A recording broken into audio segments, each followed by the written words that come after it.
I'm Julie Pace, Washington Bureau Chief for the Associated Press, and this is Ground Game.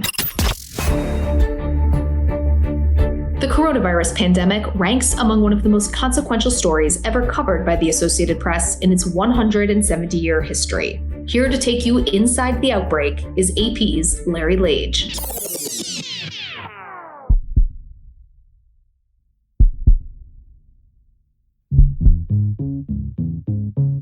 From the Associated Press, this is Ground Game, Inside the Outbreak. I'm Larry Lage. Today is May 18th.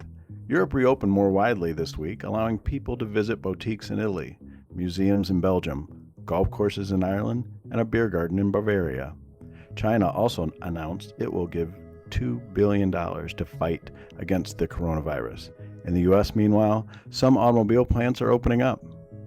On today's show, we take a look at the impact the pandemic is and will have on colleges and universities with AP education writer Collin Binkley, who is based in Boston, and Alan Clendenning, a reporter and editor based in Phoenix. Since our conversation, the California State University system announced classes on its 23 campuses are canceled for the fall, and that instruction will be online. With nearly 500,000 students, California's four-year university system is the biggest so far to inform students they will not be back on campus. Meanwhile, other U.S.-based universities have said they plan to reopen in person, but they're making plans for online instruction if they decide they can't have students on campus. Thank you for joining us. Collin, we'll start with you. Parents are not real happy about paying full price for online classes, and a recent story you've had detailed some lawsuits. Share with us some of those details. Right. So by my count, there are now more than 25 universities that have been sued by students and parents who effectively argue that after schools went online, they've been offering an inferior product. Students are expressing some frustration with the quality of classes they're getting online. And in these lawsuits, they describe classes where professors are not even providing any live instruction, some cases where professors are just uploading assignments, they say. And so they say, given sort of the what they say is lack of quality, they should only have to pay partial tuition costs for that portion of the term. And so they filed these lawsuits that are supposed to be class action lawsuits, demanding refunds for some of their tuition money. Alan, you have a personal connection to higher education as a parent. How has the online experience been for your young student? Well, my daughter does not feel that she's getting what has been paid for at the University of California, Berkeley. She's a sophomore there. Of course, everything is turned online. She does not like it at all. She had been planning on taking a summer course at Berkeley, which would actually be much better for us because we're paying full freight out-of-state tuition right now, and they don't charge out-of-state for the summer, but she's decided against doing that because she just doesn't like it at all. And fall is kind of up in the air right now. I mean, Berkeley's deciding what it's going to do. It's either going to be in-person classes with some limitations, we're not sure what, or kind of a hybrid form, or online. And so she's really stuck deciding, and as are we, whether she wants to continue in the fall there and whether it's worth the big price. Alan, I'm going to stick with you on this follow-up. I know you also have a son who may be following a potential trend that is worrisome for a lot of college universities that are worried a lot of students may elect to have a gap year. Yeah, my son got accepted to a pretty good but expensive Boston private school, which he was very pleased with. But we just, they're planning to open up in the fall, but we just don't know whether they are or not. So what we've done at this point is he's also accepted at Arizona State University, which is just a 15-minute drive away and also happens to be supposedly one of the best in the country for online education. So that is his backup at this point. If the school in Boston ends up having online classes, we're just going to have to make that decision. But a gap year definitely is a possibility. It really could be the easiest thing if it's just not clear what's going to happen or when's going to happen in terms of the online experience. Take a year, get accepted, declare a gap year, and let them figure it all out. And hopefully things will be better in 2021. We're just going to have to wait and see. Collin, let's go back to you. With all stories, follow the money is usually a good way to go. Gap years could create an additional problem financially for colleges and universities. How is the pandemic affecting the universities and colleges right now, and how do you see that changing over the next weeks and months and perhaps years as funding is also in trouble? Well, at some schools, it's already become a crisis. Almost immediately when the virus started to spread, schools sent their students home, and lots of them have refunded housing fees and other costs that students weren't getting, and so that led to millions in lost revenue for a lot of schools. And then they're sort of taking financial hits from nearly every revenue source they've got right now. Whether it's sports seasons that have been canceled, state education funding is expected to remain at most flat, if not decrease significantly in a lot of states. So that's putting schools in a situation where they're already looking at cuts. There are already colleges that have announced furloughs and layoffs, and sort of the big question determining just how deep they will have to cut is what we might see in any further federal rescue packages. I think schools are hoping that they're still going to get a significant chunk of a future package. If not, I think the cuts are going to be very deep going into fall. Alan, do you think some schools, colleges, universities may fold because of the pandemic? Higher education or experts are saying it was inevitable already without the virus. We've had at least several closings or winding downs of small private schools. You're generally talking schools with less than 2,000 student enrollment that were accelerated by the virus. But yeah, the predictions is there could be significant number of small schools that just don't get these are ones that already have financial problems, already had enrollment problems.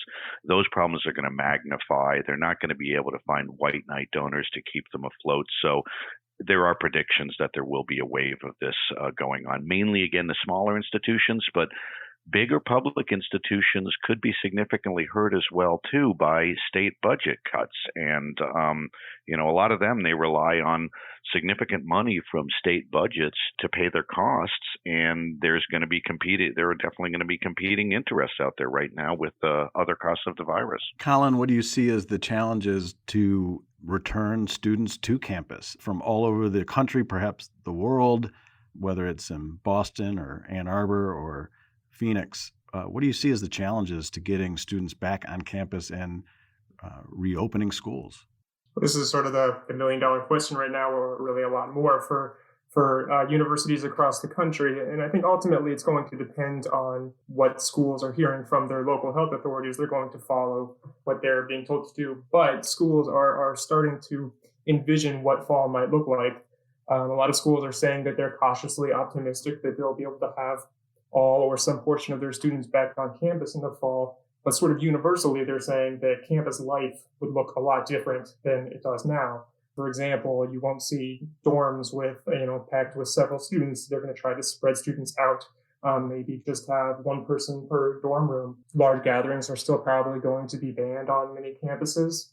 They're going to be staggered schedules. They're talking about all sorts of different ways that they can adjust the schedule on the calendar to reduce interaction among students. But it's sort of a conflict because the Princeton University's president just wrote in a letter that graduate programs, this is going to be easier to do. Undergraduate life is really a problem here because it's designed around interacting with other students academically outside the classroom. And that's just not going to be possible probably this fall. Alan, do you see more students staying closer to home, mitigating risks, saving money? Do you see that being a trend? It's a definite possibility. We just don't know at this point. I mean, I think it really depends on when schools start announcing what they're going to be doing for the fall. It could happen, but it's just a little bit too early to tell. Everyone is weighing their options, and people are certainly, kids who certainly said, I'm definitely going to this out-of-state private school are looking for a backup that's in-state and close to home. And yes, it would be less money because, if it's online, why do you want to pay that much online out-of-state when you could probably pay half of that for online in-state? Collin, what other challenges and obstacles do you see higher education facing in the weeks and months and perhaps years to come? Well, I could take that on a little bit. Go ahead, Alan. There's questions out there whether this is basically going to be an existential moment to a certain degree for some sectors of higher education, winnowing out there are a lot of universities in the United States, and it's clear that several years from now, there are going to be a lot less, which on the one hand, it means the strongest ones will survive.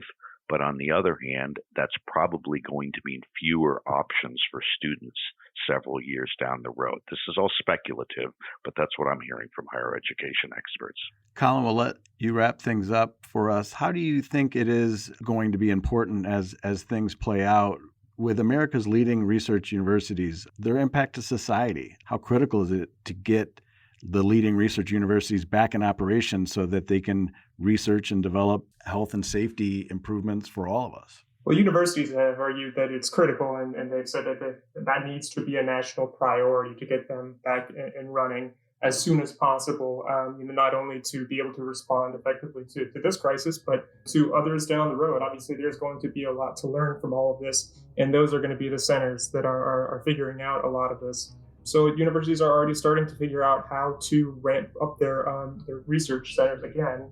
That's sort of going to be the first part of phasing in campus life again. Schools are, Boston University, for example, has just unrolled a new plan that will reintroduce researchers on campus as early as this month, possibly.